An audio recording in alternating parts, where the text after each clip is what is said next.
1961 में एक hit film बनाया गया था। उस फिल्म का नाम था जब प्यार किसी से होता है, देवानंद और आशा पारेख।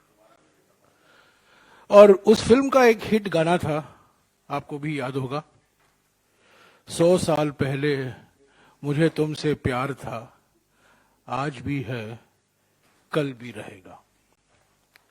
आज मुझे वो गाना याद आता है।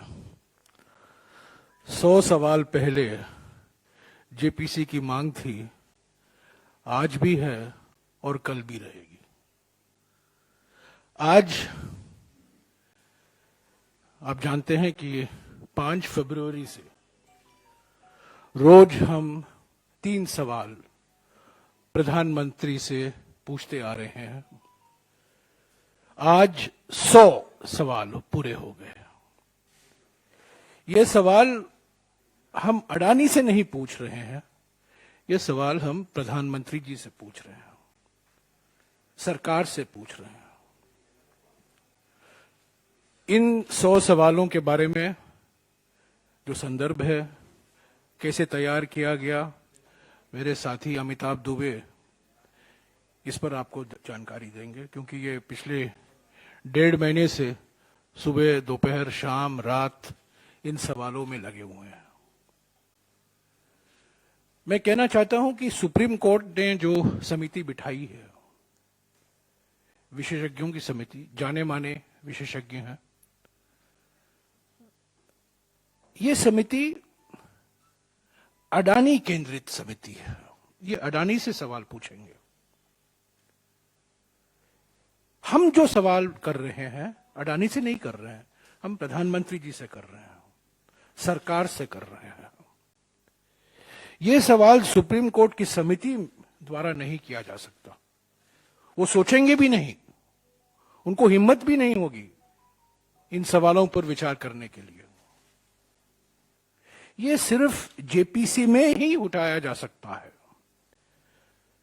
जेपीसी में बीजेपी के अध्यक्ष होंगे, बहुमत बीजेपी की होगी, पर उसके बावजूद विपक्ष को एक मौका मिलेगा इन सवालों को उठाने के लिए। जवाब आएगी सरकार की ओर से और ये सब रिकॉर्ड में जाएगा। 1992 में हर्षद मेहता घोटाले के समय जेपीसी की मांग उठी थी विपक्ष की ओर से। सरकार ने पहले खिचखिचाई, उसका समर्थन नहीं किया, पर 2-3 महीने बाद आपको याद होगा, प्रधानमंत्री नरसिम्हा राव जी, वित्त मंत्री डॉक्टर मनमोहन सिंह जी ने मंजूरी दे दी और हर्षद मेहता घोटाले में 1992 में एक जेपीसी का गठन हुआ। रिपोर्ट आई, उस पर कार्रवाई हुई, सेबी को और अधिकार दिए गए, कैपिटल मार्केट को और मजबूत किया गया। 2001 में एक और घोटाला हुआ, केतन पारेख घोटाला। कांग्रेस विपक्ष में थी, अटल बिहारी वाजपेयी जी प्रधानमंत्री थे। तब प्रणब मुखर्जी, डॉक्टर मनमोहन सिंह सब मिलकर जेपीसी की मांग की। वाजपेयी जी ने नहीं माना, पर बातचीत के बाद जेपीसी का गठन हुआ। तो जेपीसी का गठन हुआ 1992 में, जब कांग्रेस की सरकार थी। जेपीसी का गठन हुआ 2001 में, जब अटल बिहारी वाजपेयी जी की सरकार थी, और दोनों स्टॉक मार्केट घोटाले थे। ये जो घोटाला है, महाघोटाला, ये सिर्फ स्टॉक मार्केट तक सीमित नहीं है।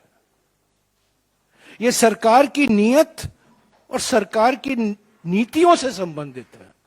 प्रधानमंत्री की नीयत और प्रधानमंत्री की नीतियों से संबंधित है। ये सवाल इसीलिए हम कर रहे हैं। हम ये नहीं कह रहे हैं चुप्पी तोड़िए गौतम अडानी जी, हम कह रहे हैं चुप्पी तोड़िए प्रधानमंत्री जी। और यही मौलिक अंतर है सुप्रीम कोर्ट समिति और जेपीसी के बीच में। ये सुप्रीम कोर्ट समिति सरकार से कोई सवाल नहीं करेगी, सरकार को क्लीन चिट दे देगी और हम समझते हैं, मैंने 15 फरवरी को आपको संबोधित किया था और मैंने कहा था आपको याद होगा कि ये समिति सरकार को, प्रधानमंत्री को दोष मुक्त करने की कवायद के अलावा और कुछ नहीं है। सरकार को और प्रधानमंत्री को दोष मुक्त करने की कवायद के अलावा ये समिति और कुछ नहीं है। ये क्लीन चिट समिति होगी सरकार को। तो इसीलिए जेपीसी की मांग हम बार बार कर रहे हैं। इसके पहले कि अमिताभ दुबे आपको इन सवालों के बारे में और कुछ जानकारी दें, आज का 100वां सवाल हमने निकाल दिया है, आपको मिल गया होगा अंग्रेजी में और हिंदी में। मैं एक चीज और कहना चाहता हूं, उसके बाद अमिताभ आपको संबोधित करेंगे। ये जो प्रयास किया जा रहा है पिछले 3-4 दिनों से कि एक फॉर्मूला ढूंढा जाए, एक बीच का रास्ता ढूंढा जाए, एक मिडिल पाथ ढूंढा जाए कि विपक्ष जेपीसी की मांग वापस ले ले तो बीजेपी राहुल गांधी जी की माफी की मांग वापस ले लेंगे। ये हमारे लिए बिल्कुल हम मंजूर नहीं है। इन दोनों के बीच में कोई ताल्लुकात नहीं है, कोई रिश्ता नहीं है। एक हकीकत है, जो सवाल हम पूछ रहे हैं मौलिक सवाल है, बुनियादी सवाल है, ये हकीकत है, ये हुआ है। जो माफी मांगने की बात बीजेपी कर रहे हैं वो बिल्कुल बेबुनियादी है, झूठे आरोप हैं।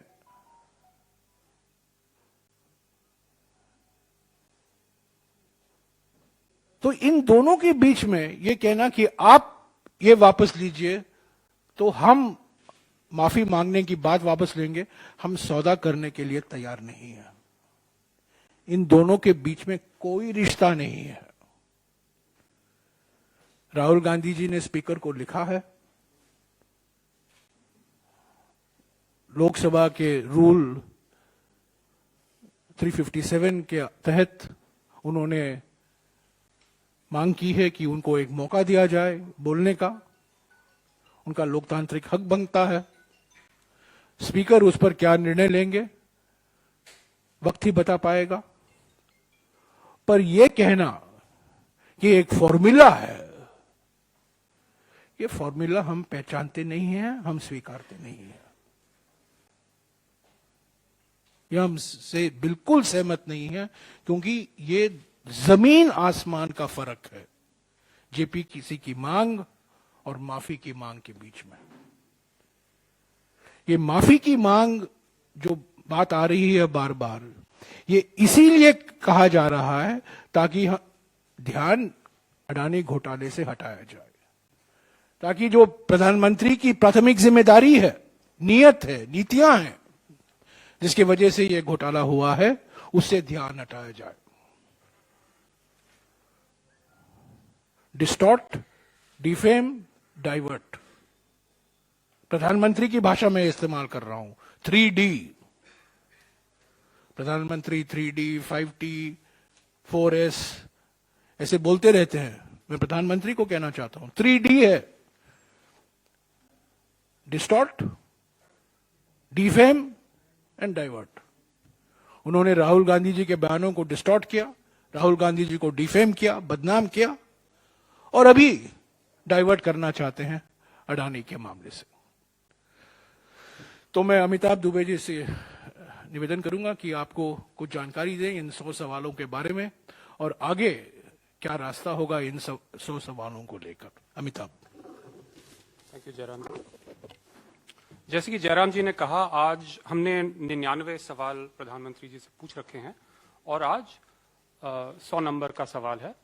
और हमारा उद्देश्य आज ये है कि हम प्रधानमंत्री जी से पूछें कि जो अनेक जांच एजेंसियां हमारे देश में हैं, जिनका दुरुपयोग लगातार हुआ है विपक्ष के खिलाफ, सिविल सोसाइटी के खिलाफ, इंडिपेंडेंट माइंडेड बिजनेसेस के खिलाफ, उनका सही उपयोग कब करने वाले हैं।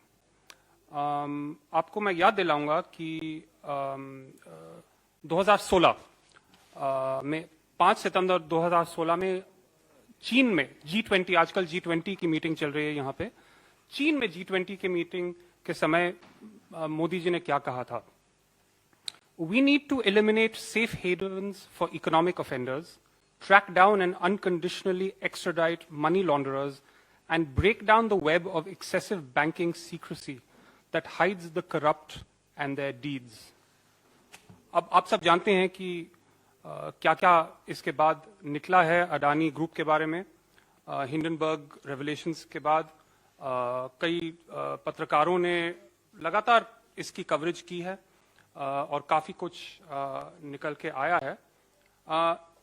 सेबी की बात करते हैं। पहली एजेंसी है सेबी। उनकी अन्य जांच चल रही हैं, लेकिन मैं आपको याद दिलाना चाहता हूं कि 2007 में ये जो जयराम जी ने केतन पारेख घोटाले के बारे में जो जेपीसी के बारे में कहा था, 2007 में सेबी ने कहा था उस घोटाले के संदर्भ, SEBI promoters of Adani Capital aided and abetted Ketan Parekh entities at manipulating the stock market. अब आप जानते हैं कि 2019 और 2022 के बीच अडानी ग्रुप की स्टॉक मार्केट कैपिटलाइजेशन 1000% बढ़ी। ये एक बड़े ग्रुप के लिए एक बहुत हाई स्पीड है। ये छोटे स्टार्टअप्स कर सकते हैं, लेकिन इतना बड़ा ग्रुप जब होता है तो रेड फ्लैग्स आने चाहिए। अब ये कैसे हो सकता है कि सेबी ने इसके बारे में कुछ किया नहीं, जबकि केतन पारेख मामले में बिल्कुल यही पैटर्न दिखाई दे रहा है। तो हम प्रधानमंत्री जी से पूछना चाहते हैं, हालांकि सेबी एक क्वाज़ी जुडिशियल सेपरेट बॉडी है, लेकिन क्या उस पर कुछ दबाव आया कि ये जांच लॉजिकल कंक्लूजन तक नहीं ली गई। दूसरी बात जो है, हम सब जानते हैं कि अन्य शेल कंपनीज जो हैं अडानी ग्रुप से जिनका रिश्ता है, मोंटेरोजा है, इलारा इंडिया अपॉर्चुनिटीज फंड है। मोंटेरोजा के 37,000 करोड़ इन्वेस्टमेंट था अडानी ग्रुप में, इलारा का 24,000 करोड़ इन्वेस्टमेंट था अडानी ग्रुप में। ये जो राउंड ट्रिपिंग और मनी लॉन्ड्रिंग के आरोप हैं, ये क्लियरली दिखाई देता है कि इसमें ये सारी रिलेटेड पार्टीज थी। जैसे कि मोंटेरोजा के सीईओ का अडानी फैमिली से रिश्ता है, जो इलारा ग्रुप है उसका क्लियर रिश्ता है विनोद अडानी जी से और अडानी ग्रुप से। तो इसकी जांच कब होगी, कैसे होगी, ये हम जानना चाहते हैं।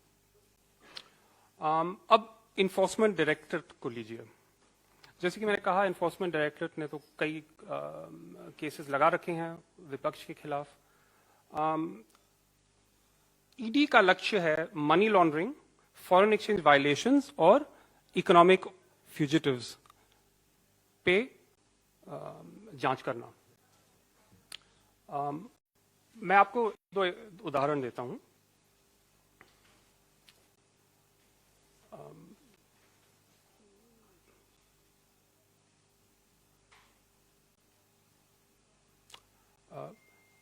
एक चीनी नागरिक है चांग चुंग लिंग, इनका अडानी ग्रुप से लंबा रिश्ता है। 2005 में इन्होंने बताया था कि इनका रेजिडेंशियल एड्रेस और विनोद अडानी का रेजिडेंशियल एड्रेस सिंगापुर में एक ही था। उनके खिलाफ आरोप लगाया गया है कि नॉर्थ कोरिया के sanctions, UN sanctions north Korea पे लगे हुए हैं। इसका वायलेशन उन्होंने एक अडानी फंडेड शिपिंग कंपनीज के साथ किया था। आप सब जानते हैं नॉर्थ कोरिया का ताल्लुक चीन और पाकिस्तान के साथ किस प्रकार का है। इनकी एक फर्म है गुडामी इंटरनेशनल। कुछ साल पहले इन्फोर्समेंट डायरेक्टरेट ने अपने आरोप पत्र में अगुस्ता वेस्टलैंड घोटाले, जो हेलीकॉप्टर का घोटाला था कुछ साल पहले, इस कंपनी का नाम उस घोटाले में 2 आरोप पत्रों में था। तीसरे आरोप पत्रों में किसी तरह यह गायब हो गया। तो हम जानना चाहते हैं कि ऐसे रिश्ते जो हैं अडानी ग्रुप के, इनकी जांच हो रही है, इनके बारे में कुछ कार्रवाई होगी कि नहीं। ईडी एक और कंपनी है अक्रोपोलिस ट्रेड एंड इन्वेस्टमेंट। आप जानते हैं कि अंबुजा सीमेंट का टेक ओवर पिछले साल हुआ था और हमें पता चला, आप सबको पता है कि विनोद अडानी इनके अल्टीमेट बेनिफिशियल ओनर्स हैं। बहुत सारी शेल कंपनीज हैं, लेकिन ये पता चल गया कि मतलब उन्होंने डिक्लेयर किया, ये बात छुपाई नहीं, कि वो अल्टीमेट बेनिफिशियल ओनर हैं। एक शेल कंपनी एक्रोपोलिस 2020-21 में उसके रेवेन्यूज $7 बिलियन थे, प्रॉफिट्स भी $7 बिलियन थे, यानी कि 51,000 करोड़ रुपए। अगले साल उसके प्रॉफिट्स और इनकम जीरो थे, वैसे उनका थोड़ा सा नेगेटिव में था प्रॉफिट। तो ये कैसे हो सकता है कि एक शेल कंपनी एक साल में $7 बिलियन कमा रही है और अगले साल शून्य कमा रही है?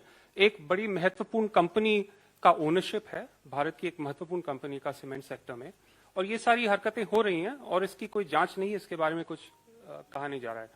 तो ईडी इस मामले की जांच कब करेगी और कैसे करेगी, ये हम जानना चाहते हैं। एक और एजेंसी है serious fraud investigation office, ministry of corporate affairs में। व्हाइट कॉलर क्राइम इनका में इन्वेस्टिगेशन होता है, और 2012 में उन्होंने अडानी ग्रुप और केतन पारेख, जिनका जिक्र जयराम जी ने किया था, उनके खिलाफ एक आरोप पत्र डाला था, जिसमें 500-600 करोड़ का मुनाफा, इलीगल मुनाफा स्टॉक मैनिपुलेशन से हुआ था, उसका आरोप लगाया था। चीटिंग और कंस्पिरेसी के केसेस थे गौतम और राजेश अडानी के खिलाफ। लेकिन इसके बाद एसएफआईओ ने कुछ नहीं किया, और हिंडनबर्ग की रिपोर्ट के 1 महीने बाद वो केस फिर से शुरू हो गया, और बॉम्बे हाई कोर्ट ने उनसे पूछा 22 फरवरी को कि आप यहां अचानक कैसे जाग गए, कि आप बाहर के एक्सटर्नल फैक्टर्स के कारण आप इस जांच को फिर से आगे ले रहे हैं। तो ये एक बड़ा महत्वपूर्ण केस है, और एक और उदाहरण है, किसी कारण ये लोग सो गए थे काफी समय के लिए, और अब थोड़े थोड़े दबाव में आके थोड़ा प्रेशर बढ़ रहा है, तो केस आगे चलने लग गया है। अब सीबीआई एक और एजेंसी है। आप सबको पता है कि ईडी की तरह सीबीआई ने कुछ साल पहले 2019 में मुंबई एयरपोर्ट के प्रीवियस ओनर के खिलाफ रेड्स किए थे, और उसके कुछ ही महीने बाद अडानी ग्रुप को मुंबई एयरपोर्ट मिल गया था। लेकिन हम ये भी कहना चाहते हैं कि सीबीआई सिर्फ दुरुपयोग के लिए नहीं है, सीबीआई का उपयोग भी किया जा सकता है।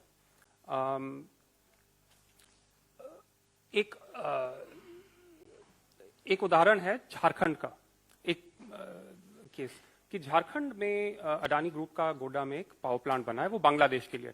आप सब जानते हैं कि बांग्लादेश के ऑफिशियल ने कहा है कि मोदी जी का बहुत दबाव पड़ा था शेख हसीना पे, ताकि अडानी का पावर प्लांट, अडानी से एग्रीमेंट हो जाए पावर सप्लाई प्लांट के लिए। उसी प्लांट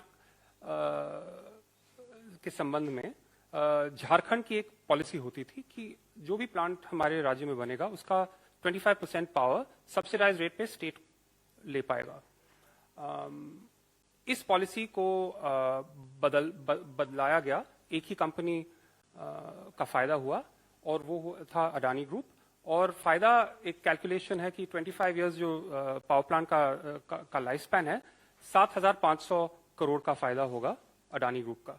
अब ये पॉलिसी जो कई सालों से चल रही थी, बदली कैसे, किसने इस पे दबाव डाला, ये इसकी जांच जरूर होनी चाहिए, क्योंकि ये पैसा सीधे झारखंड के कंज्यूमर्स की जेब से आ रहा है। एक और उदाहरण देता हूं,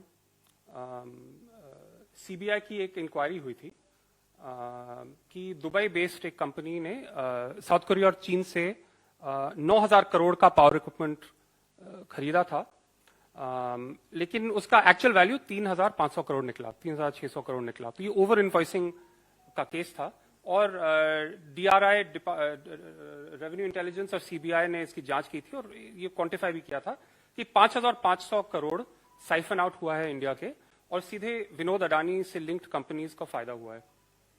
अब सीबीआई ने 2015 में अपनी जांच बंद कर दी। उन्होंने कहा ज्यूरिसडिक्शनल इश्यूज, क्योंकि ये महाराष्ट्र राज्य से संबंधित है, और हम एक ही राज्य का में इन्वेस्टिगेशन नहीं कर सकते, लीगल आर्ग्यूमेंट था। लेकिन एक दूसरा केस था, ओवर इनवॉइसिंग ऑफ इंडोनेशियन कोल, वो भी महाराष्ट्र में ही था, और वो चलता गया क्योंकि कोई दूसरी कंपनी से संबंधित था, कोई दिल्ली वाली कंपनी थी। तो ये बड़ा सिलेक्टिव सा उनका अप्रोच है कि जहां भी अडानी ग्रुप को फायदा होता है वो केस बंद हो जाता है या पॉलिसी बदली जाती है, और जो किसी और कंपनी से संबंधित कोई कार्रवाई चल रही है वो आगे चलती रहती है। अब सीबीआई और क्या देख सकती है? आप सब जानते हैं कि सितंबर 2021 में एक श्रीलंकन कैबिनेट स्पोक्स, मतलब श्रीलंका की बात कर रहे हैं, वहां के कैबिनेट स्पोक्सपर्सन ने कहा कि India has nominated the Adani group for Colombo ports west container terminal. कुछ ही दिन पहले फॉरेन मिनिस्टर अली सबरी श्रीलंका के जो हैं, उन्होंने कहा था कि this is a government to government contract, यानी कि इंडिया ने नॉमिनेट किया है अडानी को, इंडिया ने सिलेक्ट किया है अडानी को, इंडिया ने इस प्रोजेक्ट दिया है अडानी को। लेकिन कुछ ही दिन बाद दबाव में आके प्रेशर आया तो उन्होंने कहा नहीं नहीं, मैं आपने मिस इंटरप्रेट किया है। एक और उदाहरण देता हूं श्रीलंका के बारे में। सिलोन इलेक्ट्रिसिटी बोर्ड के चेयरमैन एक मर्सिफ फर्डिनांडो हैं, उन्होंने श्रीलंकन पार्लियामेंट में बयान दिया कि राष्ट्रपति गोटाबाया राजपक्षे, श्रीलंका के पूर्व राष्ट्रपति, summoned me after a meeting and said that India's Prime Minister Modi is pressuring him to hand over the project to the Adani Group. उन्होंने सीधा कह दिया। फिर बाद में फोन कॉल आए होंगे, उन्होंने कहा नहीं नहीं मेरा मतलब कुछ और था, लेकिन ये बिल्कुल साफ साबित हो रहा है कि मोदी जी अडानी जी के लिए सेल्स एंड मार्केटिंग कर रहे हैं। वो हैं एक देश के प्रधानमंत्री, लेकिन काम हो रहा है एक प्राइवेट ग्रुप का, तो इसकी जांच जरूर होनी चाहिए। अब एक और एजेंसी है डायरेक्टरेट ऑफ रेवेन्यू इंटेलिजेंस। इन्होंने 2004 और 6 के बीच में अडानी ग्रुप से संबंधित डायमंड स्कैम में इन्वेस्टिगेशन किया था। उसमें गौतम अडानी के छोटे भाई राजेश अडानी और उनके brother in law Sameer Vora के खिलाफ diamonds, circular trading of diamonds और ओवर इनवॉइसिंग, जो पहले ओवर इनवॉइसिंग का तो लंबा चल रहा है, इस बार डायमंड्स में था। और 2013 में कमिश्नर ऑफ कस्टम्स ने उन पे फाइन्स इंपोज किए। राजेश अडानी, समीर वोरा, अडानी एंटरप्राइजेस और 4 डायमंड ट्रेडिंग कंपनी जो उनसे लिंक्ड थी। लेकिन एक फिर जैसे ही मोदी जी सत्ता में आए, सेस्टैट एक अपेलेट ट्राइब्यूनल है, उसने सब रिवर्स कर दिया और डीआरआई ने अपील नहीं किया। अब ट्राइब्यूनल में ऑर्डर तो कोई भी आ सकता है, लेकिन डीआरआई को अपील करना चाहिए। जैसे कि जो पावर इक्विपमेंट केस था, मैंने बताया था 5500 करोड़ का, डीआरआई ने उसको अपील किया था, लेकिन इसे रहने दिया। फाइनली एक और एग्जांपल देता हूं, इंडोनेशियन कोल का। यहां भी अडानी ग्रुप के खिलाफ आरोप है कि उन्होंने इंडोनेशियन कोल का ओवर इनवॉइसिंग किया है। और डीआरआई ने कई देशों को लेटर्स रोगेटरी भेजे कि हमें इंफॉर्मेशन चाहिए, लेकिन इसका कुछ हुआ नहीं है क्योंकि अडानी ने अपोज किया है, केसेस चल रहे हैं और डीआरआई कुछ ज्यादा एनर्जी नहीं दिखा रही। तो मेरा ये मतलब है कि हमारे पास इतनी जांच एजेंसीज हैं, SEBI, enforcement directorate, SFIO, CBI, directorate of revenue intelligence, ये लगातार दूसरी कंपनियों के खिलाफ इस्तेमाल किए जाते हैं, विपक्षी पार्टियों के खिलाफ इस्तेमाल किए जाते हैं, सिविल सोसाइटी के खिलाफ इस्तेमाल किया जाते हैं, लेकिन जो उनका उद्देश्य है, जिस कारण के लिए उन्हें स्थापित किया गया था, सोए पड़े हैं या ढंग का काम नहीं कर रहे। तो मेरे पास और भी बहुत उदाहरण हैं, मैं ज्यादा डिटेल्स में अभी जाना नहीं चाहता। जैसे कोल में गवर्नमेंट पॉलिसीज कैसी बदली गई, पोर्ट्स में कैसी बदली गई, एयरपोर्ट्स तो आपको पता ही है। तो इनके बारे में मैं आपको जानकारी दे सकता हूं अगर आप चाहें, लेकिन मैं बस इतना कहना चाहता हूं कि हम चाहते हैं कि ये जो एजेंसीज हैं ये अपना काम करें और ढंग से करें, और अडानी ग्रुप के खिलाफ जो भी एक्यूजेशंस हैं उनको ढंग से रिसर्च करें। एक सारांश में आज जो हमारा 100वां सवाल है, ये एक सारांश का सवाल है, और इन 5 एजेंसी जो अभी अभी अमिताभ ने गिनाया आपको, SEBI, enforcement directorate, directorate of revenue intelligence, DRI, SFIO, serious frauds investigation office और सीबीआई, इन 5 एजेंसियों के हम सवाल जो उठते हैं हमने सारांश में दिया है आज। और मैं नहीं समझता हूं, हम नहीं समझते हैं कि ये जो सुप्रीम कोर्ट की समिति है, इन सवालों और ऐसे सवालों पर ये उनका विषय है, उनका मन भी नहीं रहेगा इस पर विचार करने का, और उनके टर्म्स ऑफ रेफरेंस में भी ये शामिल नहीं है। ये ऐसे सवाल जो उठते हैं, जैसा कि मैंने पहले कहा, फिर भी दोहराऊंगा, ये सवाल हम प्रधानमंत्री से कर रहे हैं, ये सवाल हम सरकार से कर रहे हैं।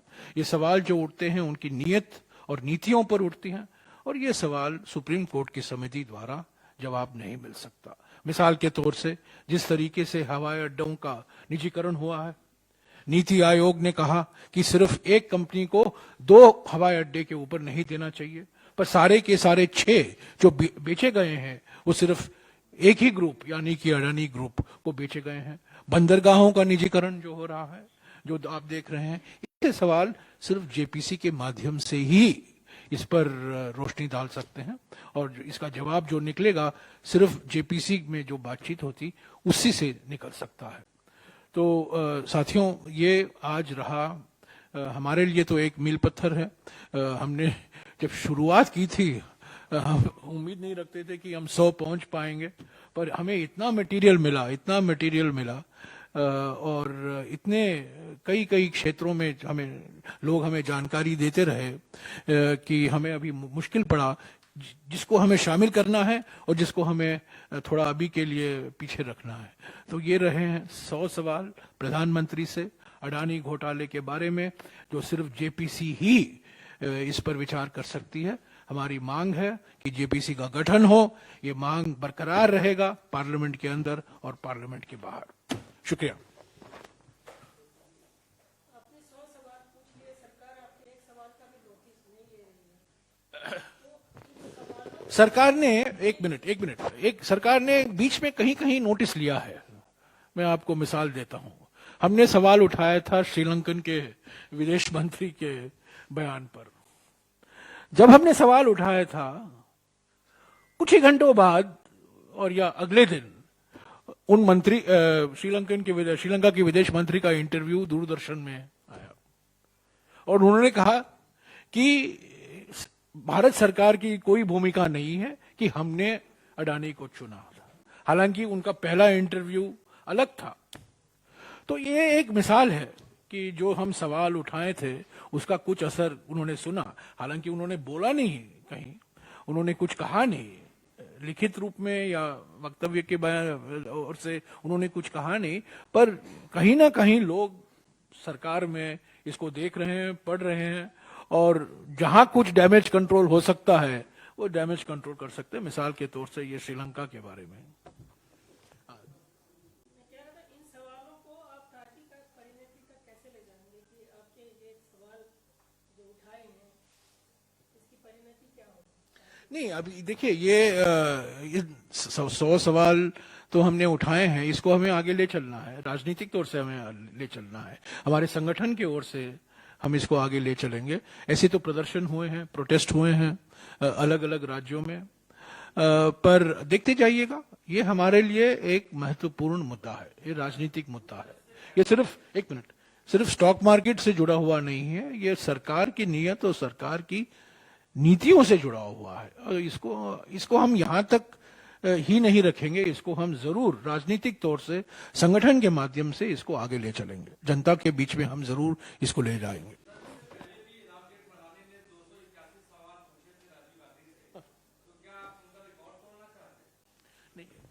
आज हम अडानी के सवाल के बारे में बोल रहे हैं। या शिवन, हाँ जैनेंद्र, सॉरी। तो सर, कल टीएमसी ने अडानी के मसले पर प्रोटेस्ट किया। उन्होंने एक मांग रखी कि जो गैर बीजेपी शासित राज्य हैं उनको अडानी के मामले पर एफआईआर करनी चाहिए, जांच करनी चाहिए। हालांकि उन्होंने ये नहीं बताया कि पश्चिम बंगाल सरकार का। मुझे हंसी आती है इसको देखकर, मुझे हंसी आई।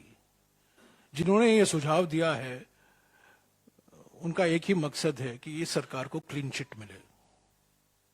ये जो सवाल उठते हैं इस घोटाले में, अभी अभी अमिताभ ने आपको कहा है, सेबी, क्या राज्य सरकार सेबी के बारे में कुछ कर सकती है? ईडी, क्या राज्य सरकार कुछ कर सकती है ईडी के बारे में? डीआरआई, क्या राज्य सरकार की कोई भूमिका है? सीरियस फ्रॉड्स इन्वेस्टिगेशन ऑफिस, उसमें क्या राज्य सरकार की भूमिका है? सीबीआई, क्या राज्य सरकार की कोई भूमिका है? क्या जांच करेगी? ये सवाल तो प्रधानमंत्री के दरवाजे पर है। क्या राज्य सरकार क्या जांच करेगी कि हवाई अड्डों का निजीकरण कैसे हुआ है, बंदरगाहों पर निजीकरण कैसे हुआ? ये राज्य सरकार की जिम्मेदारी है, ये सब केंद्र सरकार की नीति है। तो मुझे हंसी आई कल जो किसी ने मुझे कहा कि ये सुझाव आया है, ये नॉन सीरियस सुझाव है। वो सुझाव जिन्होंने सुझाव दिया है वो न अर्थव्यवस्था जानते हैं न राजनीति जानते हैं।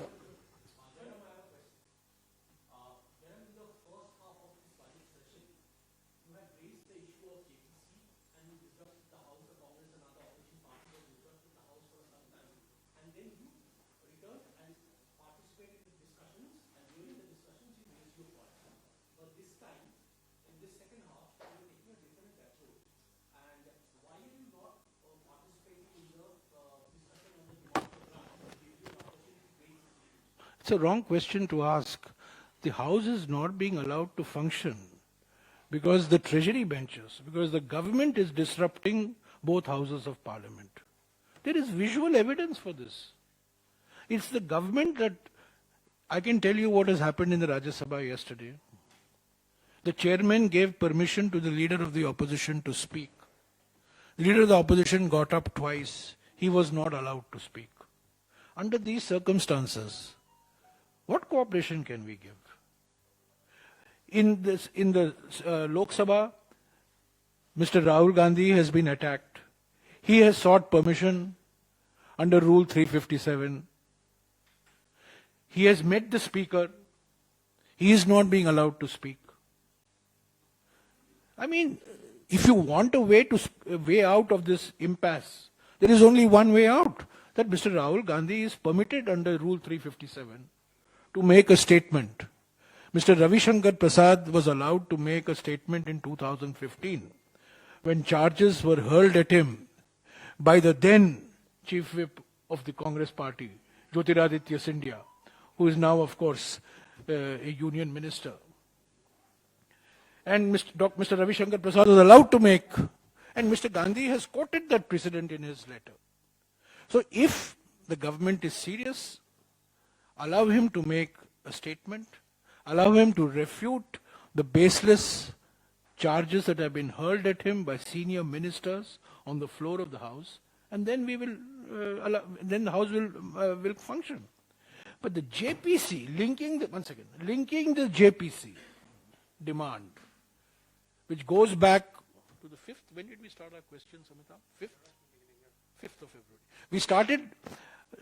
Our question started on the 5th of February. The demand for the JPC was a few days earlier, but systematically we have raised this demand every day from the 5th of February onwards. Right? 5th of February onwards. So, and suddenly, in order to divert attention from the JPC demand, the BJP has raised this completely, I would say completely bogus, and it's a hoax what they're doing. You know, Mr. Gandhi never said all the things that he's been accused of. So give him a chance to speak on the floor of the House. Are you suggesting that if Mr. Rahul Gandhi is given a chance to speak, then Congress will stop the... I'm not suggesting anything. I'm saying the first order of business in Parliament is to give Mr. Rahul Gandhi under Rule 357 of the Lok Sabha an opportunity to defend him, I won't say defend himself, to respond to these scurrilous and baseless comments. And how is the leader of the House in the Rajya Sabha allowed to raise this issue of a member of the Lok Sabha? It's never happened. It's never happened. A leader of the House disrupts the Rajya Sabha, gets his members of parliament to disrupt for a statement made by a member of the Lok Sabha. This has never happened. That's why this whole thing is part of an orchestrated plan to derail and disrupt parliament, because the government does not want the JPC issue, the JPC into the Adani issue. 1 minute. I'll come back to you. Sir कल प्रहलाद जोशी ने कहा कि कांग्रेस ने Rajya Sabha chairman की जो meeting बुलाई वो यार आज हम 100 सवाल के बारे में पूछ रहे हैं, अभी आप प्रहलाद जोशी के बारे में पूछ रहे हो। प्रहलाद जोशी को माफी मांगनी चाहिए। प्रहलाद जोशी ने कहा कि भारत जोड़ो यात्रा में जब 8 दिन का हमने ब्रेक लिया था कि राहुल गांधी जी कहीं चले जाएंगे, राहुल गांधी जी दिल्ली में थे और मैंने कहा था माफी मांगिए, तो पहले प्रहलाद जोशी माफी मांगने दीजिए, उसके बाद में जो प्रहलाद जोशी ने कहा उसके बारे में मैं कहूंगा।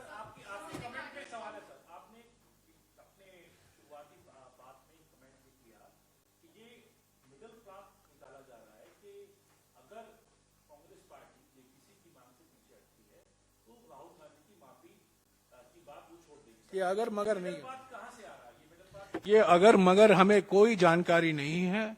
ये अनौपचारिक तौर से मैंने सुना है, औपचारिक तौर से किसी ने नहीं कहा है। और ये बिल्कुल हमें नामुमकिन है, बिल्कुल नामुमकिन है। इन दोनों के बीच में कोई ताल्लुकात नहीं है, कोई रिश्ता नहीं है, जमीन आसमान का फर्क है। एक वास्तविकता है, एक हकीकत है जेपीसी का मुद्दा, और दूसरा एक छल है जो माफी मांगो का नारा लगाए जा रहे हैं।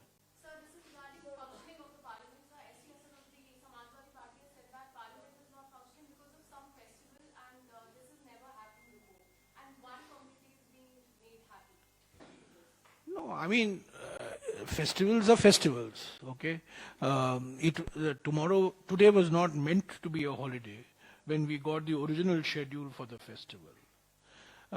And suddenly, it was decided that today there will not be any. I mean, many members of parliament from Karnataka, from Maharashtra, from different parts of the country would have wanted today, and I think we should respect the sanctity of the festival. So, I don't read any politics into it. Festivals are festivals. They're a very important part of our lives. And there's not only one state, there were many states that were involved. So, some people whose newspapers will not appear tomorrow are present here today because it's a festival day in their states today. So, let's keep politics and festivals out.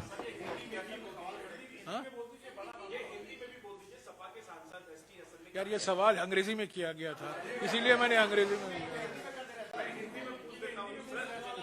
Sir, ST Hasan ने कहा है कि जो एक दिन स्थगित किया गया है सदन के समुदाय को, किसने कहा? देखिए, पहले जब पार्लियामेंट का शेड्यूल निकला था उसमें आज छुट्टी नहीं दिखाया गया था। कल जब हम मिले तो अचानक चेयरमैन साहब, मैं राज्यसभा की बात कर सकता हूँ, चेयरमैन साहब ने कहा, और वास्तविक है, कई लोग महाराष्ट्र के सांसद हैं, कर्नाटक के सांसद हैं, कई राज्यों से का सांसद हैं जिन्होंने, और आंध्रा तेलंगाना के सांसद हैं। तो मुझे इसमें कोई राजनीति नहीं दिखती है। कई सांसदों से मांग आई होगी कि आज, और ये सरकार के लिए भी थोड़ा सुविधाजनक था कि आज नहीं चले, तो जेपीसी की मांग नहीं सुननी पड़ेगी। पर ये मैं कह सकता हूं कि मुझे कोई जानकारी नहीं थी। जब तक चेयरमैन साहब ने कहा कि कल छुट्टी होगा, हमें कुछ जानकारी नहीं थी। और पहले जो कार्यक्रम प्रकाशित होता है सेशन के पहले, ऐसा नहीं है, उसमें दिखाया गया था कि 22 मार्च। पर मैं इसमें कोई राजनीति नहीं करना चाहता हूं। हमारे देश में त्योहार का विशेष महत्व रखता है सभी लोगों को, और सभी को मैं आज शुभकामनाएं देता हूं।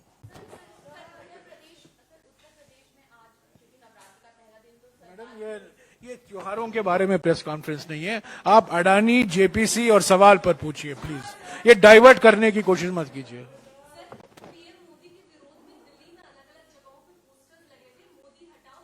नहीं, वो मैडम, ये इस विषय से संबंधित नहीं है।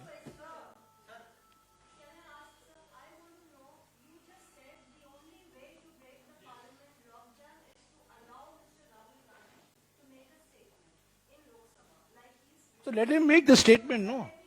Let him make the statement. Non-negotiable. Withdrawal of JPC on Adani issue is non-negotiable. We are not even discussing that.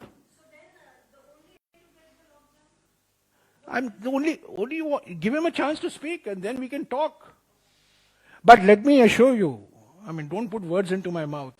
So I am telling you clearly, in Hindi and in English, both. जो हमारी मांग है, अडानी घोटाले में JPC का गठन हो, उसमें हम पीछे नहीं हटेंगे। ये मांग, जैसा कि मैंने कहा, मैं फिर से दोहराऊंगा, 100 सवाल पहले था, आज भी है, कल भी रहेगी, परसों भी रहेगी।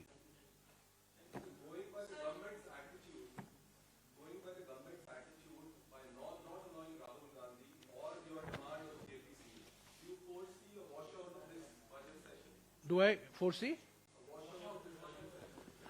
पार्लियामेंट चलाने की प्राथमिक जिम्मेदारी सरकार की होती है। एक मिनट। प्राथमिक जिम्मेदारी सरकार की होती है। सरकार बातचीत करती है